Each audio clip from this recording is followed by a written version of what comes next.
اپنے صبر کا گھونٹ پی لیتا ہوں، ورنہ میرا جی چاہتا ہے اس کو ابھی طلاق دے کے گھر سے نکال دوں۔ دولت بھی موجود ہے، خوبصورتی بھی موجود ہے، شکل بھی موجود ہے، عزت بھی موجود ہے، سہولت بھی موجود ہے، کیا چیز موجود نہیں؟ ایک خاتون مجھے ملنے آئی، ملانے والے نے مجھ سے کہا کہ اس کا خاوند کھربوں پتی، ارب پتی نہیں، کھرب پتی آدمی ہے۔ کھرب پتی پاکستان میں 2 4 10 آدمی ہیں۔ اس خاتون نے آ کر میرے سامنے بولنے سے پہلے ہی رونا شروع کر دیا، ورنہ پہلے کوئی عورت یا مرد آ کے دکھڑا سناتا ہے پھر روتا ہے، وہ روئی پہلے اور بعد میں۔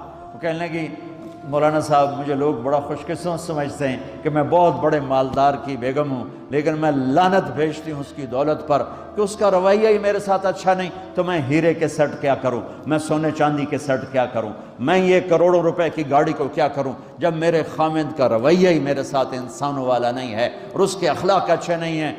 میں آگ لگا دوں اس ساری دھن دولت کو، مجھے محبت چاہیے، اخلاق چاہیے، وہ کوئی نہیں اس کے پاس۔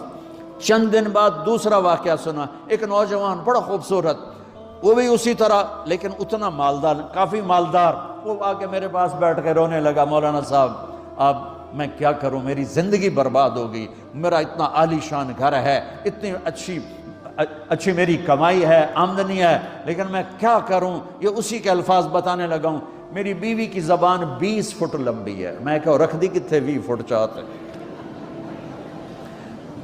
میں کہا بچوں 19 فٹ کٹ دے شاید کچھ کم بن جاوے۔ کہا میری بیوی بہت بد زبان ہے، میں کئی دفعہ طلاق دینے کی سوچ چکا ہوں، لیکن میرے 3 بچے ہو چکے ہیں، بچوں کو دیکھتا ہوں تو پھر میں اپنے صبر کا گھونٹ پی لیتا ہوں، ورنہ میرا جی چاہتا ہے اس کو ابھی طلاق دے کے گھر سے نکال دوں۔ دولت بھی موجود ہے، خوبصورتی بھی موجود ہے، شکل بھی موجود ہے، عزت بھی موجود ہے، سہولت بھی موجود ہے، کیا چیز موجود نہیں؟ اخلاق موجود نہیں، حسن سلوک موجود نہیں، پیار محبت موجود نہیں۔ اب اپنے گھروں میں اگر خوشی دیکھنا چاہتے ہیں، ہر رشتے کو اگر آپ آباد کرنا چاہتے ہیں تو میرے نبی والی محبت دینا سیکھیں، میرے نبی والی محبت دینا سیکھیں، اپنے بچوں کو بھی، اپنی اولاد کو بھی، اپنے بہن بھائیوں کو، اپنے ماں باپ کو، ساس بہو کو، بہو ساس کو، سسر بہو کو، بہو سسر کو، بھائی بھائی کو، بہن بہن کو، اللہ کے واسطے برداشت کرنا سیکھو۔ مجھے میرے رب کی قسم ساری دنیا کا چین و سکون برداشت میں ہے، صبر میں ہے، صبر میں ہے، صبر میں ہے۔ زبان۔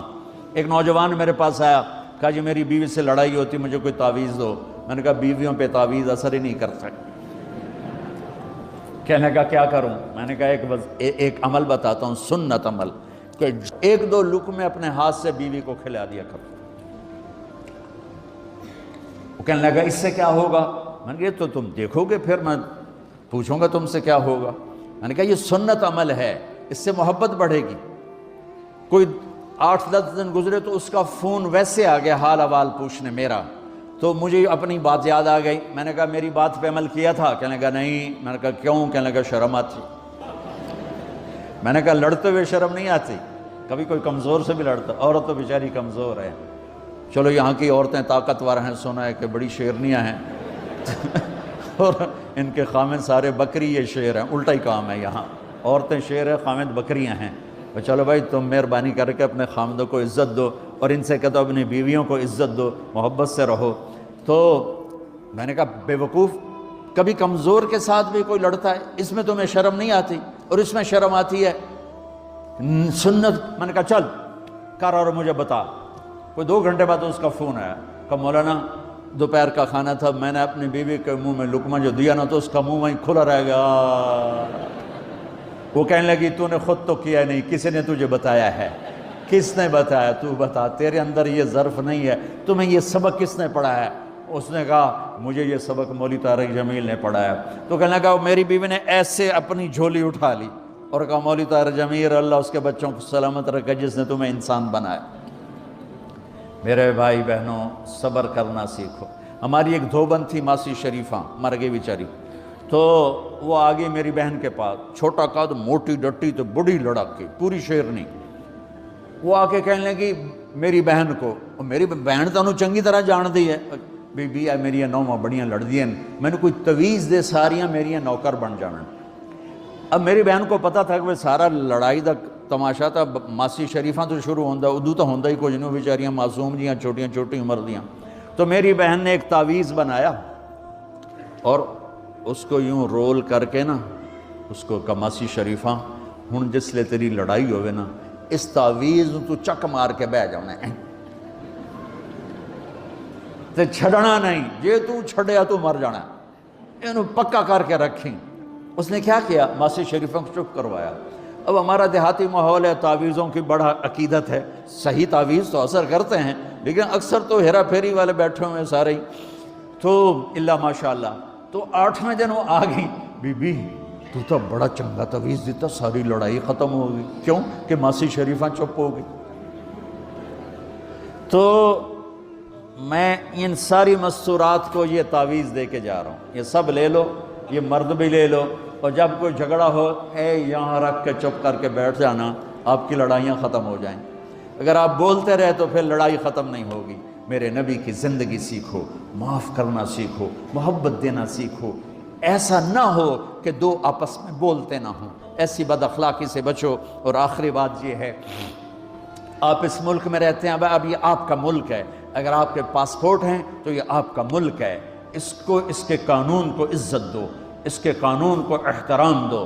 یہاں کی گورنمنٹ کے ساتھ مجھے پتہ چلا ہے کہ بہت سے لوگ ہیں فرضی بیمار بن کے وظیفے لے رہے ہیں، یہ حرام ہے، یہ دھوکہ ہے، یہ فراڈ ہے۔ جو حکومت آپ کی اتنی ہمدرد ہو کہ گھر بیٹھے آپ کو وظیفہ پہنچائے، آپ کے بچوں کے وظیفے لگائے، آپ کے وظیفے لگائے، انہی کے ساتھ دھوکہ کرنا ہے، انہی کے ساتھ فراڈ کرنا ہے۔ اللہ کی قسم یہ آپ اپنے ساتھ فراڈ کر رہے ہیں، یہ آپ اپنی ذات کو دھوکہ دے رہے ہیں، ان کو نہیں دھوکہ دے رہے، آپ اپنے آپ کو دھوکہ دے رہے ہیں۔ ایک سردار جی ریل میں چڑھا، ہنسی جائے، لوگوں نے پوچھا سردار جی بڑے ہنس رہے ہو؟ کہنے لگا ریلوے والوں کے ساتھ آج بڑا فراڈ کیا، چکر کا دے دیا، ریلوے کو چکر دے دیا ہے۔ کہ سردار جی کیا چکر دیا ہے؟ کہنے لگا واپسی کا ٹکٹ بھی لے لیا ہے اور واپس میں نے آنا کوئی نہیں ہے۔ میں کہا سردار جی اپنے آپ نے چکر دیتا ہے تسی تو جتنی 2 نمبری کرنے والے ہیں یہ اپنے آپ کو چکر دینے والے ہیں۔ اللہ کے واسطے اس حکومت کا نہ ٹیکس چراؤ، نہ ایسی 2 نمبری کرو، نہ یہاں کی بچیوں کو دھوکہ دے کر کاغذ بنانے کے لیے شادیاں کرو۔ جب انگریزوں کی حکومت تھی انڈیا پر تو دلی میں ایک وہ پک پاکٹ رہتا تھا جیب کترا، اس کا چیلا شام کو 2 روپے لے کر آیا تو اس نے اس کو تھپڑ مارا، سارے دن میں 2 روپے۔ تو کہنے لگا استاد آج بڑا مال مارا تھا، ایک گورے کی جیب کاٹی تھی، بہت پیسہ تھا۔ جب میں 4 قدم چلا، سننا ذرا اس زمانے کے چور کا ایمان سننا، کہنے لگا جب میں 4 قدم چلا تو مجھے خیال آیا اگر قیامت کے دن عیسیٰ علیہ السلام نے میرے نبی کو گلہ دے دیا کہ آپ کے امتی نے میرے امتی کی جیب کاٹی تھی تو میرے نبی کو شرمندہ ہونا پڑے گا۔ تو پھر میں نے کہا میری وجہ سے میرا نبی شرمندہ ہو، میں نے جا کر اس کو واپس کر دیا، 2 روپے اپنے دے کپ کے لے آندے۔ تو اس نے اس کو 10 روپے انعام دیا کہ یہ 10 روپے تیرا انعام ہے۔ اب آپ اس ملک کے اگر ہیں، آپ کے پاسپورٹ ہیں تو آپ یہاں کے ہیں، آپ اپنے پیچھے اپنے رشتہ داروں کی مدد کریں، جو مرضی کریں، لیکن میرے بھائی بہنوں اسے اپنا ملک بنا کے چلو، یہاں غریبوں پہ خرچ کرو۔ زکوٰۃ تو مسلمان کو دی جاتی ہے کوئی شک نہیں، لیکن صدقات خیرات پیچھے بھیجنے کے بجائے یہاں کتنے غریب لوگ ہیں، کتنے ضرورت مند لوگ ہیں، کتنے لوگ ہیں جن کے پاس گھر کوئی نہیں، کتنے لوگ ہیں جو کونسل کی طرف سے وظیفہ لے کر روٹی کھا رہے ہیں اور وہ پوری نہیں پڑتی، ایسوں کو ڈھونڈ کے ان پر خرچ کرو، ان کی مدد کرو، کسی کی جانی خدمت کرو، کسی کی مالی خدمت کرو۔ میرے نبی نے فرمایا ہر مسلمان کے لیے ضروری ہے کہ صدقہ دے، ہر مسلمان روزانہ صدقہ دے۔ تو صحابہ نے کہا یا رسول اللہ پیسے نہ ہوں تو آپ کہتے چلو کوئی بات نہیں۔ کہا نہیں سنو، آپ نے کہا بازار میں جا کے مزدوری کرے اور مزدوری کی قیمت وصول کر کے صدقہ کرے، صدقہ اتنا ضروری ہے، بلاؤں کو ٹال دیتا ہے، مصیبتوں کو ٹال دیتا ہے۔ تو یہاں رہنے والے یہاں کے قانون کا احترام کریں، یہاں کے قانون کو عزت دیں، اللہ کے واسطے 2 نمبری نہ کریں، دیانتداری سے چلیں۔ میرے نبی نے فرمایا میرا امتی ہر گناہ کر سکتا ہے، 2 کبھی نہیں کرے گا، ایک جھوٹ کبھی نہیں بولے گا، ایک دھوکہ کبھی نہیں دے گا۔ تو اللہ کے واسطے دھوکے فراڈ سے چلیں۔ کہیں آپ لڑے ہوئے ہیں صلح کر لیں، پیار محبت دیں، معاف کریں، اپنے بچوں کو ٹائم دیں، ان کو اچھی تعلیم دیں، یہ اعلیٰ عہدوں پر پہنچیں، اعلیٰ جاب پر پہنچیں۔ ضروری نہیں کہ تمہاری طرح مزدوریاں ہی کریں، ان کی تعلیم کا یہاں سکول بناؤ، یہاں کالج بناؤ، اپنے سکول بناؤ، اپنے کالج بناؤ، اپنی اولاد کو اچھی سے اچھی تعلیم دو کہ یہ آگے چل کے بڑے شعبوں پر اور بڑی جاب پر پہنچیں اور تمہارے لیے عزت بنے، باعث عزت بنے، باعث افتخار بنے۔ آپس کی پیچھے لڑائی چل رہی، اس نے 1 کنال کا گھر بنایا، میں نے 2 کنال کا بنایا، اور میں ایک جگہ گیا پہاڑ میرپور گیا، میرپور بڑے بڑے گھر شہر میں انٹر ہونے سے پہلے بڑے بڑے گھر، میں نے کہا یہ اور لگیں جیسے خالی، میں نے کہا یہ کیا ہے؟ میں پہلی دفعہ میرپور کہا یہ انگلینڈیوں کے گھر ہیں، ان کے مقابلے لگے رہتے ہیں، اس نے کنال کا بنا، میں 2 کنال کا بناؤں گا، اس نے 2 کنال کا بنا، میں 4 کنال کا بناؤں گا۔ بناؤ گھر اپنی ضرورت کے بنا لو، جب جانا ہو وہاں، نہ تم جانے والے ہو پیچھے، نہ تمہاری اولادیں، ان کو یہاں کی نسوار لگی واپس جائیں گے لوڈ شیڈنگ میں۔ ایک پٹھان بھائی ناراض نہ ہونا، ادھر بہت ہیں پٹھان، تو ایک پٹھان کا خرگوش گم ہو گیا، خرگوش، تو لوگوں نے افسوس کیا، خان جی آپ کا خرگوش گم ہو گیا، کہنے لگا خوچا کوئی بات نہیں ہے، ہم نے اس کو نسوار کا عادی بنایا ہوا ہے، جب نشہ ٹوٹے گا ہمارے پاس آئے گا۔ یہ تمہاری نسل اور تم انگلینڈ کی نسوار کھا کھا اب تم پاکستان جاؤ گے، ہندوستان جاؤ گے، بنگلہ دیش جاؤ گے، تم نے یہی رہنا ہے۔ اسے اپنا ملک بنا کے چلو، سنسیئر ہو کے چلو، اس کے قانون کا احترام کر کے چلو۔ یہاں غریبوں پہ صدقہ تو غیر مسلموں کو دو، ان کے دل قریب ہوں، ڈھونڈ ڈھونڈ کے دو، وہ تم سے پیار کریں، وہ تم سے محبت کریں، ان کے ہائے ہائے۔ او میرے نبی تشریف فرما تھے، ایک طوائف گزری، طوائف پروسٹیٹیوٹ، وہ آپ کو دیکھ کے نا آپ کا مذاق اڑانے کے لیے، کیسا نبی ہے، اکیلے بیٹھ کے کھاتا ہے، کسی کو پوچھتا ہی نہیں۔ غیر مسلم کافر طوائف، کتنی برائیاں اکٹھی ہو گئی۔ آپ نے کہا آ جا، وہ آ کے بیٹھ گئی، آپ نے کہا کھا، وہ تو آپ کا مذاق اڑا رہی تھی کہ نہیں ایسا نہیں کھاؤں گی، جو تیرے منہ میں ہے اپنے ہاتھ سے نکال کے مجھے کھلا۔ اس کا خیال تھا یہ مجھے ڈانٹیں گے، کہیں گے اس کو اٹھاؤ، 2 چھتر مارو، اس کو دفع کرو، میں کہوں گی دیکھو تمہارا نبی کیسا ہے، اتنا بد اخلاق۔ تو انہوں نے کہا نہیں، جو تیرے منہ میں ہے وہ نکال اور اپنے ہاتھوں سے میرے منہ میں ڈال۔ میرے نبی نے کہا یہ لو، آپ نے لقمہ منہ سے نکالا اور اس کے منہ میں ڈالا۔ اب پنجابی کی مثال ہے، کبے نو لت لگی اور سدھا ہو گیا۔ میرے نبی کے منہ کا لعاب جب اس طوائف کے منہ میں گیا، وہ ساتھ ہی کلمہ پڑھ گئی، ایمان لے آئی اور مدینے کی شریف ترین عورت بن گئی۔ میرے نبی تو اس طرح اخلاق والے تھے۔